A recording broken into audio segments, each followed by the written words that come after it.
그러니까 여러분 생각에 굉장히 많이 늙은 사람으로 생각하실 줄 모르는데 원로 목사치고는 좀 젊죠. 예. 원로 목사 된 지가 며칠 되지 않습니다. 예. 봉독교회 33년 목회를 하다가 작년 12월 17일 날 원로 추대를 받고, 물론 작년보다는 조금 이렇게 당겼습니다만은 원로 목사로 그렇게 지금 또 이렇게 부탁을 받으면 말씀을 전하고 그렇게 하는데, 오늘 대형교회 와서 보니까 정말 지난번에도 제가 왔지만서도 갈수록 열기가 뜨거운 것 같습니다. 이 오후 예배에 뜨거운 열기 가운데 제가 말씀을 전가하게 된 것을 대단히 영광스럽게 생각을 합니다. 함께 말씀을 통해서 함께 은혜 나누는 복된 시간 되시기를 주의 이름으로 축원합니다. 네. 오늘 이 재직들 전체는 아니고 5년 차 이하라고 했는데 저도 놀랐어요. 야, 재직들이 저렇게 젊구나. 예. 여러분도 저를 보고 놀랐을지 몰라도 저도 여러분들의 그 젊음을 보고 참 이렇게 젊은 일꾼들이 많은 것을 보고 야, 참 너무너무 소망이 있다라는 그런 생각을 한번 가져봤습니다. 여러분, 우리나라 이 드라마 중에서 한류 바람을 일으키는데 가장 큰 영향력을 미쳤던 이 드라마가 뭘까라고 이야기한다면 저는 생각할 때 대장금이 아닐까 이런 생각을 해봅니다. 대장금 내용을 잘 모르신 분도 있을지 몰라도 이 대장금 내용 가운데에 이 최상궁하고 그리고 장금이가 등장을 합니다. 물론 최상궁하고 한상궁하고 이제 궁중에 음식 대결을 해야 되는데, 한상궁 대신에 이제 장금이가 최상궁하고 장금이가 이제 최고의 그 궁중에서 그 음식을 만들어내는 수락관으로서의 이 선정을 되는 거기에 대결을 하잖아요. 그런데 이 최상궁하고 장금이하고 대결을 하는데 처음에는 완전히 게임이 안 되죠.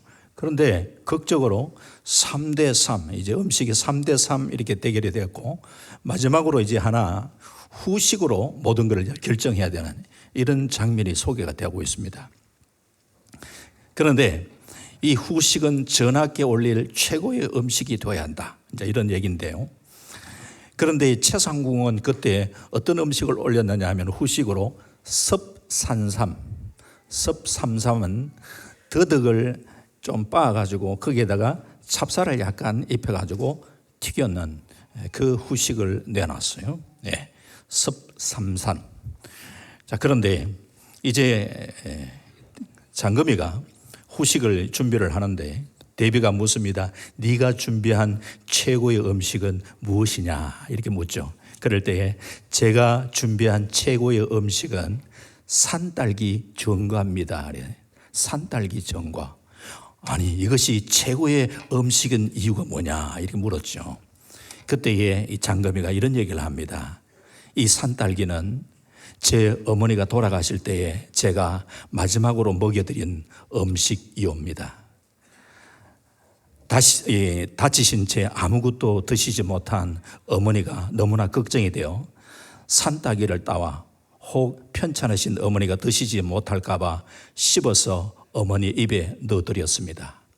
어머니께서는 저의 마지막 음식을 드시고 미소로 화답하시고 떠나셨습니다. 전하께서는 만백성의 어버이십니다. 비록 미천한 음식을 먹고도 미소로 화답하셨던 제 어미처럼 만백성을 굽어 살펴 주시옵소서. 제 어미를 걱정하는 마음으로 전하께 음식을 올려 사옵나이다. 벌써 끝난 거요. 예. 중종이 감동이 돼가지고 말이죠. 예. 너를 두고 가셨으니 내 어미의 마음을 잊지 않겠다. 너는 조선 최고의 수락관 궁녀다. 막 흥분해가지고 그때 옆에 대비가 말이죠. 주상께서 생각이 그렇게 확고하시다니 제가 더 드릴 말씀이 있습니까? 아니, 그래도 대비께서 말씀하셔야잖아요. 그래서 이제 그 장금이를 키운 한상궁을 보고 싶구나 이렇게 해서 한상궁이 최고의 수락관이 되는 이런 장면이에요. 제가 말씀드리고 싶은 것은 뭐냐 하면요, 산딸기 전과 사실은 별거 아니었죠. 거기에 스토리가 담기니까 최고의 음식이 되었어요. 오늘날 많은 사람들이 스펙을 쌓으려고 얼마나 노력을 많이 하는지 모릅니다. 그런데 우리 성도의 삶은 하나님과 함께하는 삶의 스토리를 쌓아갈 수 있는 그런 삶을 살아갈 수 있기를 주의 이름으로 축원합니다. 비록 우리가 미천해도 믿음으로 살아가는 삶의 스토리를 쌓아간다면 우리는 하나님 앞에 존귀한 자로 쓰임받게 될 줄을 믿습니다. 자, 그렇다면 믿음의 아름다운 스토리를 쌓아가기 위해서 우리가 해야 할 일을 뭘까? 어떻게 하면 믿음의 스토리를 쌓아갈 수 있을까? 본문을 중심으로 해서 생각해 보고자 하는 것은 말씀과 사랑에 초점을 맞추어 말씀을 드리려고 합니다. 우리가 믿음의 스토리를 쌓아가기 위해서는 말씀을 붙들고 말씀과 실험하며 살아가는 것이고, 그리고 주님이 우리에게 명한 대로 참 부족하지만서도 주님이 우리를 사랑하셨던 것처럼 우리도 좀 한 사람 한 사람 사랑하려고 애를 쓰며 살아가는 이런 삶의 스토리를 쌓아가는 것, 바로 그것이 우리 믿음의 성도의 모습이 되어야 될 줄 믿습니다. 사도 바울은 잘 아시는 대로 3차에 걸쳐서 전도 여행을 하게 됩니다. 1차 전도 여행 아시아 중심으로 그렇게 뚝 달았고, 2차 때는 1차 지역에 한 번 더 그 지역을 좀 살펴보고 연약한 자 세우고 싶었지만 성령께서 막으시고 마게도니아 사람이 환상을 보면서 2차 전도 여행이 유럽으로 바뀌어지는 걸 우리가 잘 압니다. 이렇게 2차 전도 여행을 쭉 하면서 2차 전도 여행에 마감할 시점에서 에베소를 가게 됩니다. 그때에 에베소 사람들이 바울이 좀 여기에 더 머물러서 좀 우리와 얘기를 좀 나누고 바울이 전하는 얘기를 좀 듣고 싶은 그런 열망을 얘기합니다. 그렇지만 바울이 나름대로 선교 일정이 있다 보니까 하나님의 뜻이면 너에게 다시 돌아오겠다 약속을 하고, 그리고 2차 전도 여행을 마무리하게 되죠. 그러면서 3차 전도 여행을 하게 될 때에 그때에 그 에베소에 있는 사람들 생각을 많이 했으리라 생각을 합니다. 그래서 제3차 전도 여행을 할 때에 사도 바울은 이 에베소에서 본격적으로 거기에서 3년을 머물면서 사역을 하게 됩니다. 두란노 서원을 중심으로 해서 날마다 말씀을 가르치는 제자 훈련도 하게 되죠. 2년 동안 말이죠. 에베소에는 놀라운 역사들이 일어났습니다. 바울의 몸에서 손수건이나 앞치마를 가져다가 병든 사람이 얹으면 그 병이 떠나가고 악기도 떠나가는 놀라운 이 역사들이 일어났습니다. 마술하던 사람들이 책을 모아가지고 와서 사람들 앞에 불살하는 그런 역사가 일어납니다. 주의 말씀이 힘이 있어서 흥왕하여 세력을 얻었다 성경은 얘기를 합니다. 아울러서 이 에베소에는 아데미 여신 신상을 만들어 장사를 하는, 그래서 그 신상 팔아서 이득을 남기는 데메드리오라는 이 사람이 장사가 이제는 안 되는구나 그러면서 사람들을 선동을 합니다. 야, 이렇게 하다가 우리 아데미 여신의 그 위상이 떨어진다. 이렇게 하면서 사람들을 선동을 하게 되고, 그렇게 하면서 바울을 막 잡으려고 하고, 그래서 바울은 더 이상 에베소에 머물지 못하고 이제 에베소를 떠나게 됩니다. 바울이 이제 또 다른 선교 여행들을 쭉 이렇게 이어가는 그 가운데에 밀레도라는 곳을 가게 되는데, 이 밀레도는 에베소와 거리가 그렇게 멀지를 않습니다. 그래서 바울이 생각할 때에 그동안 3년 동안 참 목회를 했던 그 에베소 교회 장로들을 밀레도에 좀 초청을 해서, 자신이 에베소에 가기는 힘드니까 그 에베소에 있는 장로들을 좀 초청해서 그들에게 좀 내가 마지막 당부를 하고 그렇게 가야 되겠다 생각을 하고, 이 밀레도에서 에베소 장로를 초청해서 마지막 당부를 하는 내용이 오늘 본문의 내용입니다. 그 중에서 두 가지, 요약을 하면은 두 가지를 당부를 합니다. 그 첫 번째 당부가 오늘 31절의 말씀입니다. 이 31절 말씀은 한번 같이 한번 읽어볼까요? 시작. 그러므로 여러분이 일깨어 내가 삼난이나 밤낮 쉬지 않고 눈물로 각 사람을 훈계하던 것을 기억하라. 3년 동안 밤낮 눈물로 내가 너희들 가르쳤던 것, 진리의 말씀, 이 말씀을 가르쳤던 이 말씀을 견고히 붙들 것을 부탁을 합니다. 왜냐하면 사도 바울은 영의 눈을 뜨고 자신이 떠나고 나면 이 에베소에 많은 이단들이 들어올 것을 이미 내다보면서 이런 이단들과 대처를 해서 우리가 바른 믿음, 진리의 경과에 서야 될 것에 대한 당부의 말씀을 하고 있습니다. 또 한 가지 기억할 것, 또 한 가지 당부는 뭐냐면 35절의 말씀입니다. 35절 또 한번 같이 읽어볼까요? 시작. 범사에 여러분에게 모범을 보여준 바와 같이 수고하여 약한 사람들을 돕고 또 주 예수께서 친히 말씀하신 바 주는 것이 받는 것보다 복이 있다 하심을 기억하여야 할지니라. 여기 보니까 주는 것이 받는 것보다 복이 있다 하심을 기억하여야 할지니라. 기억하라고 얘기하죠. 31절에도 기억해라, 35절에도 기억하라. 두 가지 꼭 기억해라. 하나는 3년 동안 내가 눈물로 너희를 가르쳤던 이 진리의 말씀을 떠나지 마라. 그 말씀을 견고히 붙들어야 된다 당부를 했죠. 또 하나는 주는 것이 받는 것보다 복되다 하는 거, 이거 기억해라. 우리가 받는 거 무엇인가, 우리가 선물을 하나 받아도 우리 얼마나 마음이 좀 흐뭇하고 좋습니까? 그죠? 받는 것도 기분이 좋아요. 그죠? 그러나 주는 것이 받는 것보다 더 복되다 하는 것을 기억해라. 한마디로 이야기하면 사랑을 실천하는 삶을 살아라 라고 얘기할 수 있죠. 그래서 사도 바울이 에베소 교회 장로, 오늘 이 장로라 하지만서도 오늘 시대에 이런 시스템이 갖춰져 있는 장로라보다도 에베소의 지역에 있는 그 지역의 지도자들이라고 이렇게 표현하는 게 더 정확할까요? 어쨌든 간에 에베소의 그 지도자들을 초청해서 두 가지를 당부했는, 진리의 말씀을 견고히 붙들라, 그리고 사랑을 좀 실천하는 이런 삶을 살아다오라고 당부를 하는 것이죠. 저는 신앙생활하고 또 교회 생활을, 교회를 섬기고 하면서 쭉 생각해 보면서 교회는 두 기둥이 든든히 있어야 된다. 오늘 바울이 부탁했던 두 기둥, 하나는 무슨 기둥이냐? 말씀의 기둥, 즉 진리의 기둥.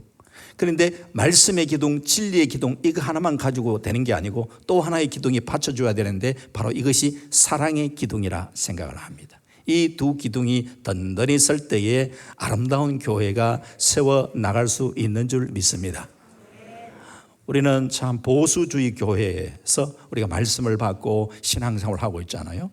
그런데 여러분들 가운데에서 뭐 좀 들어왔던 자유주의, 좀 신학이 조금 우리가 보수주의 아닌 자유주의 좀 신학을 하고 있는 이런 교회들도 있거든요.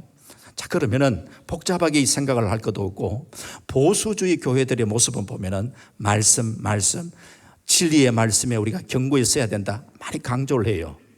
그런데 보수주의 교회들의 모습은 말씀을 많이 강조하는데 사랑이 조금 약한 그런 부분이 있어요. 그런데 자유주의적인 그런 신앙을 갖고 있는 이런 분들은 진리의 말씀은 좀 약한 것 같아요. 그런데 진리의 말씀은 약한데 사랑은 좀 강한 것 같아요. 사랑. 그런데 이 두 기둥은요, 밸런스를 맞춰야 된다 생각합니다. 진리의 기둥, 사랑의 기둥, 이것이 함께 동시에 든든히 이 기둥의 역할을 감당할 때에 교회는 아름답게 성장해 나갈 수 있다, 저는 확신합니다. 요 말씀을 좀 제가 뒷받침할 수 있는 그 가운데 하나가 뭐냐 하면은 마태복음 16장, 여러분 뭐 얘기만 들어도 다 알 거예요. 가이사라 빌립보 지역을 예수님께서 지나가시다가 그때에 제자들에게 사람들이 나를 누구라 하더냐, 그리고 너희들은 나를 누구라 생각하느냐 라고 이야기를 할 때에 그때 유명한 베드로의 고백이 있잖아요. 주는 그리스도시요 살아계신 하나님의 아들이시니다. 바요나 시몬아, 네가 복이 있도와 이걸 네가 알게 하시는 네가 아니고 하늘에 계신 내 아버지다 하면서 내 반석 위에 교회를 세우겠다. 이 반석, 페트로스, 이 반석이 바로 그 베드로의 신앙의 고백의 터 위에 교회를 세우겠다 주님이 말씀하셨습니다. 교회는 베드로의 신앙의 고백, 즉 진리의 터 위에 교회가 세워집니다. 그런데 베드로의 고백을 쭉 이렇게 마태복음 이어서 이제 마가복음, 누가복음, 요한복음 21장을 보면요, 그때 이 디베레 바닷가에서 부활하신 예수님과 참 예수님과 베드로의 유명한 또 대화가 있지 않습니까? 요한의 아들 시몬아, 네가 이 사람보다도 나를 더 사랑하느냐? 주님 그러하나이다. 내가 주님을 사랑하는 줄 주께서 아시나이다 라고 이야기할 때에 내 어린 양을 먹이라, 내 양을 치라, 내 양을 먹이라 라는 유명한 베드로의 또한 고백이 있잖아요. 여기에 네가 나를 사랑하느냐, 주님은 베드로에게 네가 날 사랑하느냐라는 것을 물으시고 그러면서 내 어린 양을 먹이라, 내 양을 치라, 내 양을 먹이라 말씀하시는 거예요. 양을 친다, 양을 먹인다, 이것은 목양이잖아요. 목양. 교회만 번듯하게 세워지는 게 중요한 것이 아니라 교회 안에 참된 목양은 주님이 우리를 사랑하셨던 것처럼 그 사랑을 우리가 실천해 나가는 이런 삶을 우리가 교회 공동체 안에 실천해 나갈 때에, 즉 베드로의 신앙 고백과 더불어서 주님을 사랑하는 이 사랑의 고백, 이 두 기둥이 든든히 서야 된다는 이 사실을 제가 강조하기 위해서 한번 말씀을 드리는 거예요. 자, 그러면서 서두에 말씀드렸습니다. 우리는 주님과 함께하는 믿음의 삶, 이 믿음의 스토리를 쌓아가는 그런 삶을 살아가기 위해서 진리의 말씀을 견고히 붙들어야 된다고 그랬죠. 시편 119편 105절 말씀에 아마 잘 아시는 말씀일 거예요. 시편 119편 105절 한번 같이 읽어볼까요? 시작. 주의 말씀은 내 발의 등이요 내 길의 빛이니이다. 말씀이 내 발의 등이요. 이 발이라는 말, 내 한 걸음 한 걸음이라는 의미도 있어요. 내 발에. 그러니까 주님의 말씀은 내가 한 걸음 한 걸음 내딛는 데 있어서 주님의 말씀이 내 등의 역할, 등불의 역할을 해준다는 것이죠. 그리고 내 길의 빛의 역할도 주님 말씀이 해준다는 것이죠. 여러분들이 2023년뿐만 아니라 2023년 이제 10년 벽두에 섰지만 앞으로 계속 여러분들이 인생을 살아가는 데에 가장 중요한 것이 진리의 말씀을 견고하게 붙들고 그 말씀과 씨름하며 살아가는 이런 삶을 살아가는 거예요. 그 말씀을 내가 한번 부족하지만 지키려고 애를 쓰고 또 부족하기 때문에 주님 앞에 기도하면서 주님, 내가 이 약속의 말씀 내가 붙듭니다. 이 말씀을 좀 지키려고 도와주십시오라고 하면서 매달려 기도하면서 그 말씀을 붙들면서 씨름하며 그렇게 한 단계 한 단계 나아가면서 우리의 삶 속에 주님과 함께하는 이런 스토리를 쌓아가는 이것이 바로 믿음의 삶이라고 생각합니다. 많은 믿음의 사람들의 고백들을 들어보면요, 바로 말씀을 붙들면서 그렇게 말씀과 씨름했던 이런 간증들을 많이 우리가 들을 수 있어요.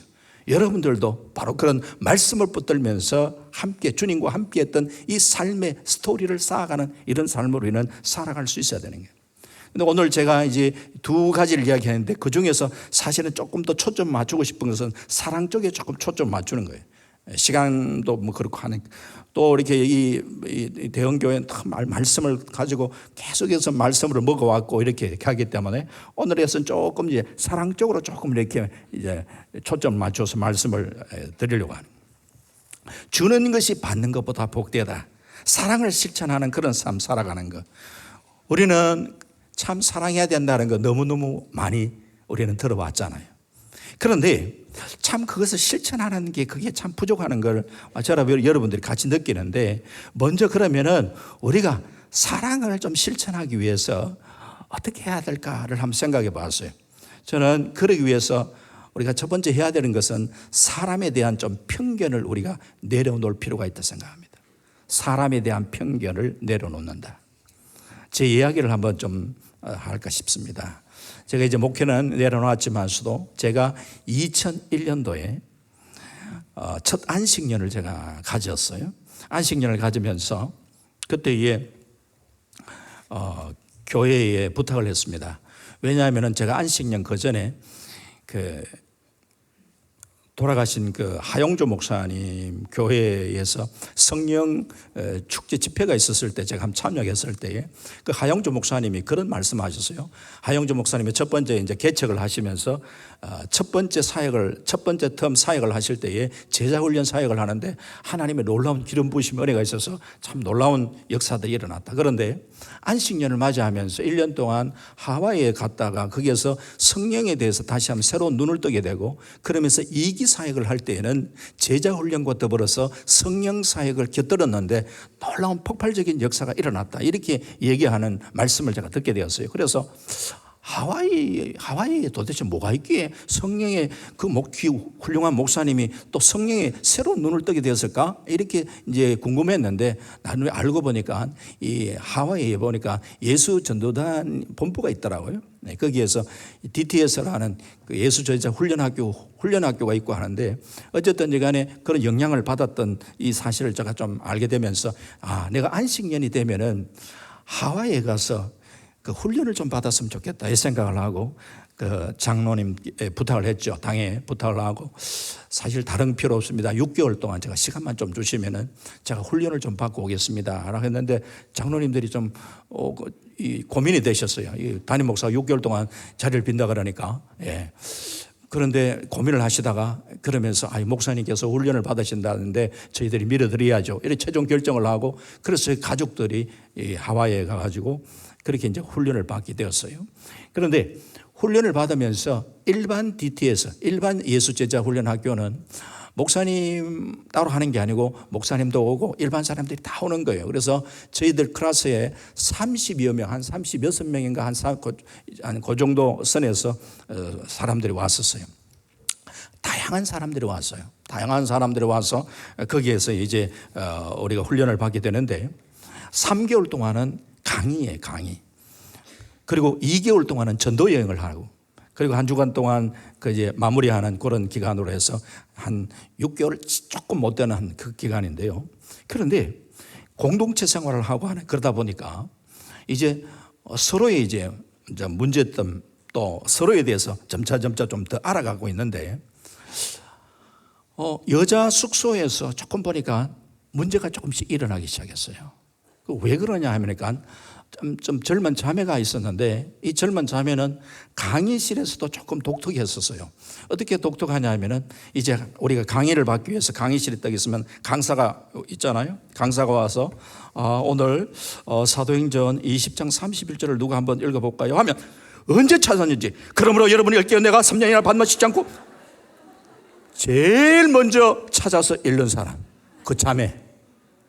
처음에 그렇게 할 때는 성경 되게 빨리 찾는다 이래 되던데요.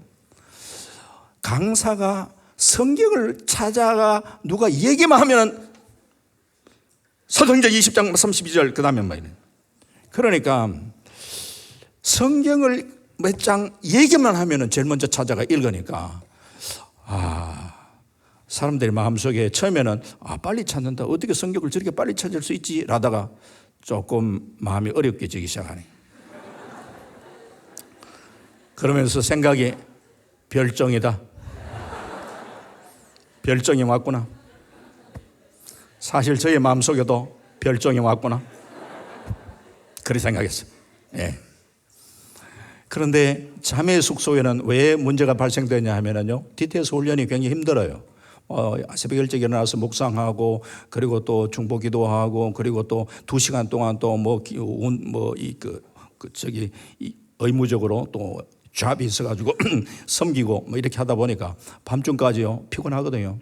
그런데 잠을 자는데 이 자매는 너무너무 일찍 일어나요. 혼자 그냥 일찍 일어나면 아무 문제가 없는데 공동체 생활하는데 그러면은 일찍 일어나서 조용하게 묵상기도 하면 아무런 문제가 없는데 공동체 생활하는데 불을 켜는 거예요. 좀 찾아. 그러면 이 자매는 일어나서 뭐 하느냐? 나 성경 봐야 된다. 성경을 봐야 돼.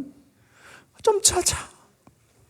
그러면서 이제 대각대각 문제가 일어나고 그러다 보니까 거기에 부딪히니까 나중에는 이제 숙소에서 하기 힘드니까 강의실에서 와서 새벽에 성경을 읽기도 하고 이런 일들이 일어나는 거예요.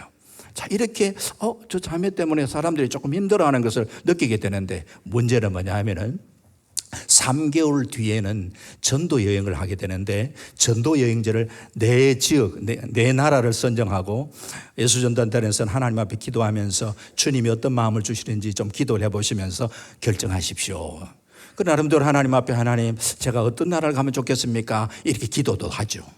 그런데 기도도 하지만 제 분위기가 딱 보니까 그 자매가 어디 가는가 보는 거예요. 왜? 그 자매하고 같이 가면은 너무너무 힘드니까 그 자매가 어디 가는가 지금 다 보고 있어요. 피하려고. 그런 분위기예요. 이런 분위기가 쭉 이렇게 지나가고 있는 그런 상황에 3개월 강의가 마쳐질 그때에 마지막 강의가 성령론이라는 강의가 있었는데, 그때에 하와이에서 아주 유명하신 진 다니엘이라는 여자 목사님이, 그때도 연세가 굉장히 많으시고 지금 돌아가셨어요. 그분은 어떤 은사가 있느냐 하면 예언의 은사가 있었어요. 상당히 검증된 그런 예언의 은사를 갖고 계시는 분인데, 이제 마지막 우리가 전도 여행을 가기 전에 한 분 한 분을 축복 기도하는, 이게 가장 핵심이었어요. 핵심적인 거였어요. 그래서 그날도 이제 그 강의를 우리가 받고 난 다음에 사람들이 한 사람 한 사람 그 목사님 통해서 이제 기도해 주는, 저분을 통해서 어떤 내게 참 위로의 말씀, 축복의 말씀을 들려주실까라는 이런 기대감, 이런 것 기대감이 있어서 사람들이 그걸 놓치지 않으려고 녹음기를 탁 이렇게 해가지고 그분이 하시는 걸 탁 안 놓치려고 이렇게 녹음기도 막 준비하고 이런 분위기예요. 자, 그런데 사람들이 분위기가 뭐냐 하면은, 저 진다니엘 목사님 통해서 내게 어떤 참 격려의 말씀을 들려줄까라는 기대, 첫 번째. 두 번째 기대가 뭐냐, 저 별종자매는 어떻게 기도해 줄까? 저도 궁금했어요. 그래서 이제 드디어 이 강의가 마쳐지고 한 사람 한 사람 기도를 막 시작하는 거예요. 한 분 한 분 기도하고, 참 저도 저를 위해서 기도해 줬는데 굉장히 참 이렇게 세밀하게요, 참 탁월한 은사를 갖고 계시구나랄 정도로 느낄 수 있었어요. 맞아, 이렇게 그렇게 해서 이렇게 기도를 해주는데, 드디어 이제 그 자매가 주인공이 등장을 하시는. 사람들이 다 보니까 쫑긋하면서, 야, 어떻게 기도해드릴까? 어떻게 기도해드릴까? 막 이렇게 궁금해하는 거예요. 이렇게 이제 드디어 나오는데, 야, 다른 사람하고 또 분위기도 달라요. 목사님이 싹 나오는데 여기서 기도를 막 시작하는데, 어우 원더풀, 어우 원더풀, 야, 이거 심상치 않다 이거. 아유 원더풀 막 이러는 거예요. 아니 저 뭐 원더풀 하는데, 그런데 이제 축복 기도를 하는데, 오 하나님, 여기에 아름다운 진주를 허락하신 걸 너무나 감사합니다. 하나님, 여기에 아름다운 보배를 허락하신 걸 감사합니다 하면서요, 바리바리 축복을 하는데, 제가 듣기에 아마 그 전체의 학생 중에서 가장 큰 축복을 받았던 게 아닌가라고 느낄 정도로, 이야, 하나님, 여기에 아름다운 보배, 아름다운 진주가 있음을 감사합니다라고 그렇게 축복을 하는데, 제가 충격을 받았습니다. 어떤 충격? 나는 저 자매가 별종인 줄 알았는데 별종이 아니고 보배였구나. 내 눈에는 별종이라고 생각을 했는데, 왜 하나님께서 주신 그 진다니엘 목사님을 통해서 선포되고 축복하는 내용 속에는 진주라고 보배라고 얘기를 할까? 저 자매는 어떤 자매일까 궁금하기 시작했고, 그 자매에 대해서 저 자매는 어떻게 오게 되었어요 하면서 살짝 제가 물어봤더니만, 그 자매는요, 회사에 이제 좀 오래 다니지는 못했었는데, 회사에 다니던 그 자매가 예수님을 늦게 만났어요. 예수님을 만나고 난 다음에 너무너무 감격스러워. 어떻게 하면 예수님을 좀 더 할까? 어떻게 하면 예수님 좀 더 할까? 나름대로 수습을 했는데, 이 예수 전 제자 훈련학교 DTS를 알게 되었고, 그러면서 이 자매가 그 벌었던 그 돈을, 그렇게 많지 않은, 그래도 이 자기가 뭐 오랫동안 근무한 거 아니기 때문에 자기가 벌었던 그 돈을 다 올인한 거예요. DTS 훈련비도 만만치 않았으니까 그게 다 올인을 하고, 그러면서 내가 이번 기회에 나는 주님을 더 알아야 된다. 나는 이번 기회에 주님을 더 알아야 된다. 나는 은혜를, 이번에는 내가 은혜를 더 받아야 된다라는 이 하나 일념 때문에 매 시간 강의 참여할 때마다 강사가 몇 장 이야기를 하면은 그거 빨리 한 말씀이라도 내가 먼저 읽으려고 그렇게 이야기를 하고, 새벽에 다른 사람 다 자는데 피곤하지만 하나님 말씀 한 구절이라도 더 읽으려고 불을 켜고, 아직까지는 신앙에 성숙하지 못하다 보니까 사람들과의 관계성 속에 좀 더 성숙하면 부족했다고 생각하지만, 주님은 그 자매가 주님을 알아가려고 했던 그 중심을 아시면서 저 자매가 보배다, 진주다라고 그렇게 축복을 하는 거예요. 저는 왜 제가 이 얘기를 하느냐 하면은, 제가 목회하는 목회 선상에서 상당히 그것이 저의 전환점이 되었기 때문에요. 왜냐하면 제가 하나님 앞에 기도할 때, 하나님, 제가 목사면서 사람을 바라볼 때에 저 별종이구나, 저 국산품 참 가지가지하다 하더만 왜 저 별종이, 내가 생각하는 별종이 과연 주님도 그렇게 생각하는가? 그게 아니라는 거예요. 주님은 진주라고 생각할 수 있는 사람을 내 편견의 눈을 가지고 나는 별종이라고 이야기할 수 있는 그것이 우리의 모습이 아닌가. 하나님, 제가 목회를 할 때에 사람을 바라볼 때에 내 눈으로 내 편견을 가지고 사람을 대하지 않게 주님 도와주십시오. 내가 사람을 바라볼 때에 한 사람 한 사람 주님의 마음, 주님의 가슴을 가지고 사람을 바라볼 수 있도록 하나님 도와주시기 원합니다. 그것이 제 목회에 있어서 상당히 중요한 전환점이 되었습니다. 저는 여러분들의 삶 속에도 마찬가지입니다. 우리가 재직으로서요, 참 나름대로 맡겨진 일들을 감당하고 하는데 일 자체가 힘든 게 아니고 대부분 교회 안에서는요, 사람과의 관계성의 어려움이에요. 관계성에. 그런데 그 관계성의 어려움을 극복하는 데 있어서 그 중요한 것이 바로 내가 사람을 바라보는데 내가 갖고 있는 편견을 좀 내려놓을 수 있어야 되겠다는 거예요. 여러분들 유명한 사도행전 3장에 보시면요, 나면서 안전병이 된 자, 성전 미문에 구걸하기 위해서 앉아 있었던 나면서 안전병이 된 자, 베드로와 요한, 성령 충만한 은혜를 받고 기도하기 위해서 성전 미문에 올라가다가 미문에서 나면서 안전병이 된 자를 보았죠. 그때에 사도행전 3장 6절에 베드로가 이르되 응가 그는 내게 없거니와 내게 있는 이것을 내게 주노니 나사렛 예수 그리스도 이름으로 일어나 걸어라 할 때에 안전병이가 벌떡 일어나는 역사가 일어났었죠. 우리는 그 사건을 바라보면서 오순절 성령 강림 이후에 성령의 충만한 은혜를 받으니까 베드로가 이렇게 능력을 받아가지고 나면서 안전병이를 향해서 참 나사렛 예수 그리스도 이름의 권세를 가지고 명한다 하면서 이렇게 일으키니까 벌떡벌떡 일어나는구나. 이야, 성령 충만하면 이런 놀라운 역사가 일어나는구나. 그렇죠. 그것도 할렐루야죠. 하지만요, 여러분, 이 나면서 안전병이 된 자가 벌떡 일어나는 것도 기적이지만 이 사건 앞에서 여러분들이 놓쳐서는 안 된 게 있다고 생각합니다. 그것은 다름이 아니라 베드로가 성전 민문에 앉아있던 그 안전병이 그날 처음 본 게 아니라고 봅니다.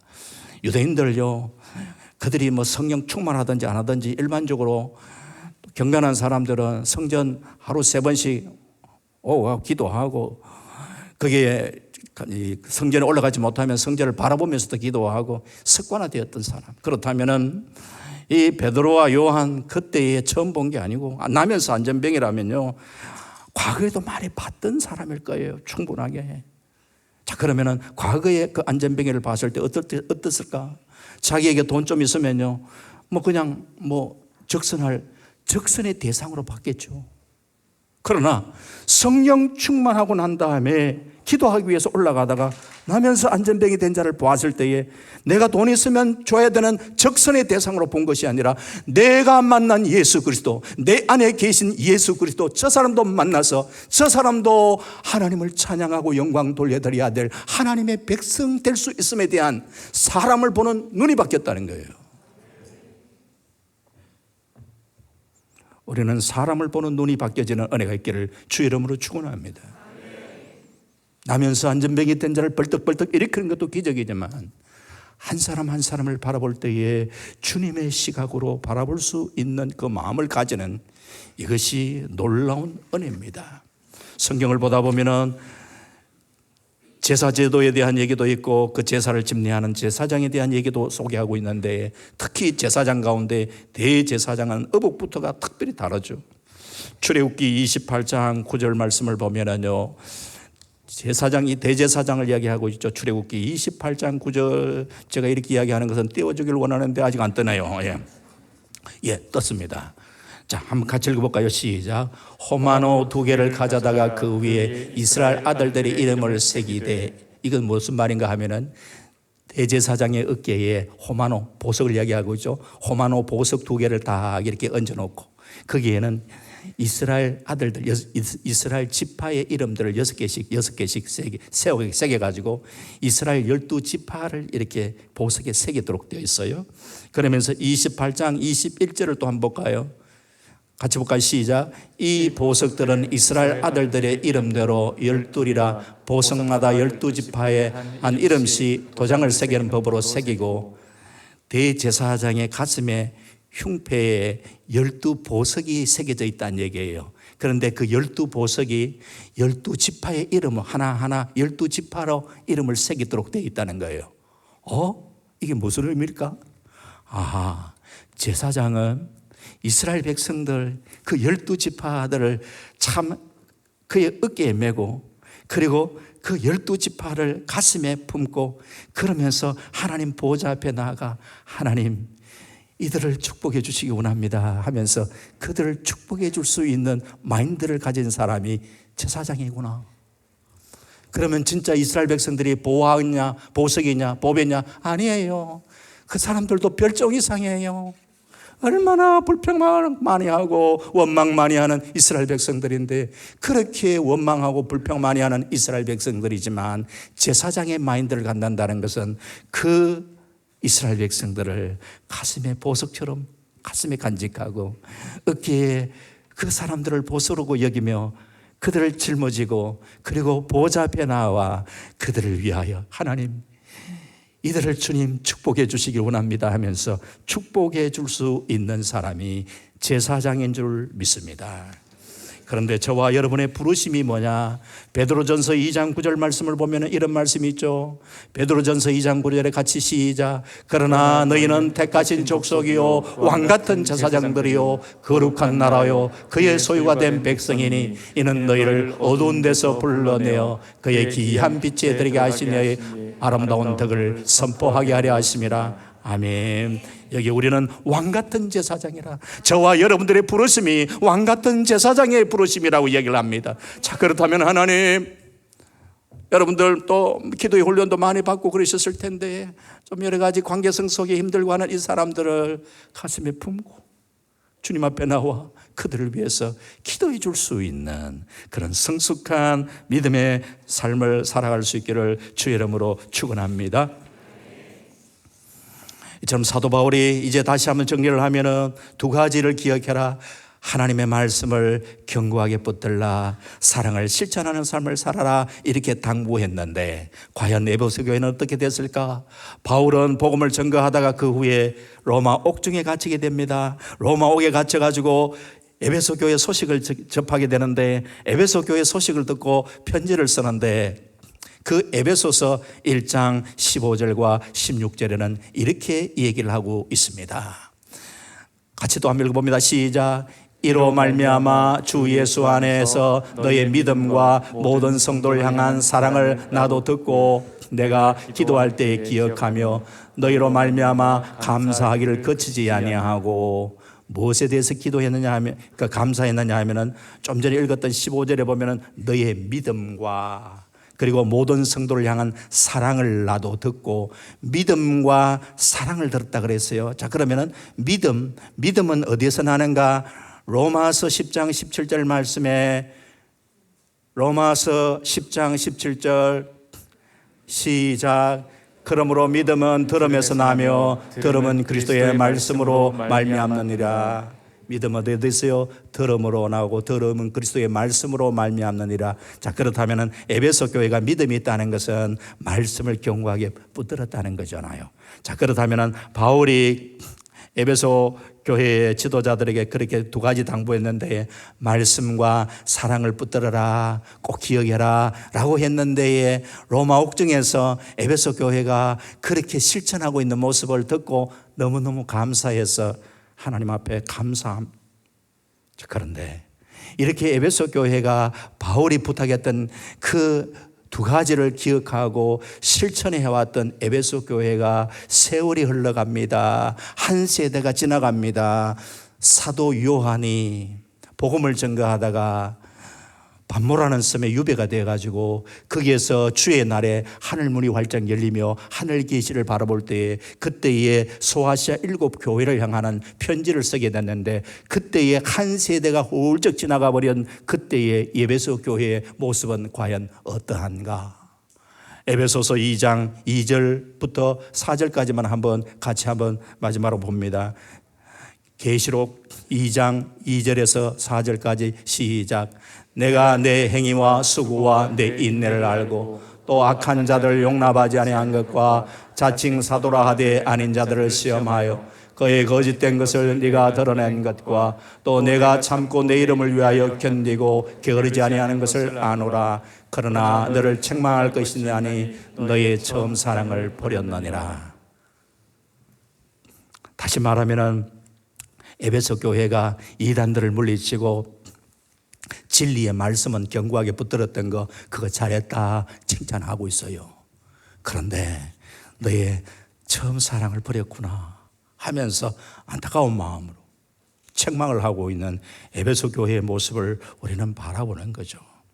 그래서 제가 두 가지를 우리 주님과 함께하는 참 믿음의 스토리를 쌓아가는 삶을 살아가는 데에 중요한 것이 말씀, 그리고 사랑을 좀 실천하는 삶을 우리는 좀 살아갔으면 좋겠다라고 얘기했는데, 우리가 말씀 강조를 많이 하고 말씀의 훈련들을 많이 받고 그렇게 참 말씀을 따라 살아가고 예를 쓰는데, 좀 한 가지 또 부족한 이런 부분에 있어서 사랑에 대한 부분 또 한번 우리가 관심을 가져야 됩니다.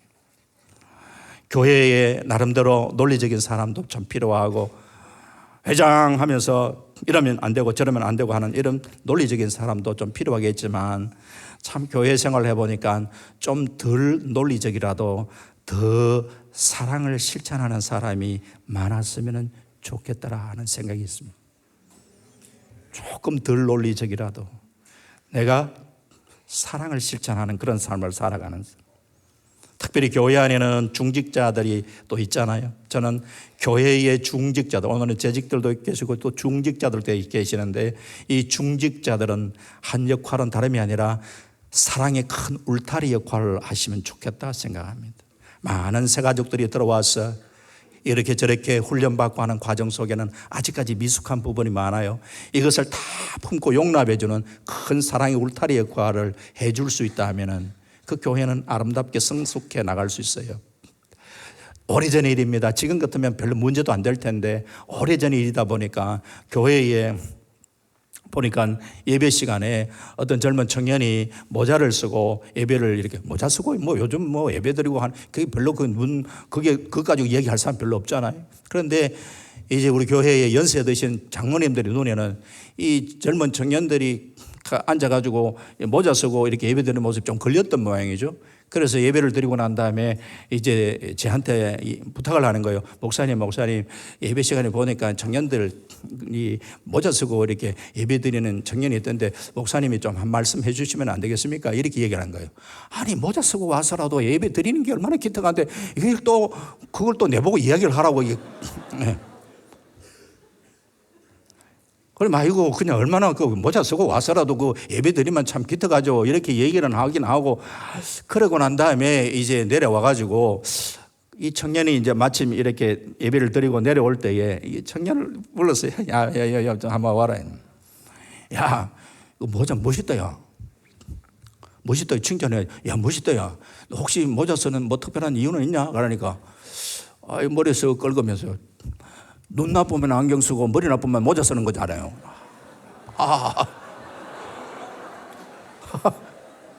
이유가 있더라고. 눈 나쁘면 안경 쓰고 머리 나쁘면 모자 쓰는데요, 이러더라고. 그러니까 제가 그 얘기를 듣고 너무 막 빵 터져가지고요, 막 웃고 말았어요. 그래 하면서. 교회 안에는요 다양한 사람들이 많이 옵니다. 모자 쓰고 예배 드리고 그게 뭐가 문제가 돼요? 예? 안 오는 게 문제지. 노랑머리 하고 빨강머리 하고 와도 그렇게 해가 예배 드리는 게 감사하지. 그렇잖아요? 뭐 그냥 그때 젊을 때 한번 하는 거고 그렇잖아요? 그래서 그렇게 다양한 사람들이 모여서 그렇게 하다 은혜를 받고 그러면서 나 이거 이렇게 해야 되겠구나 저렇게 해야 되겠구나 스스로 성숙하고 성장해 나가는 거죠. 이런 울타리가 돼야 되는데 너 이러면 안 돼 저러면 안 돼 다 쫓아보내버려. 다 쫓아보내.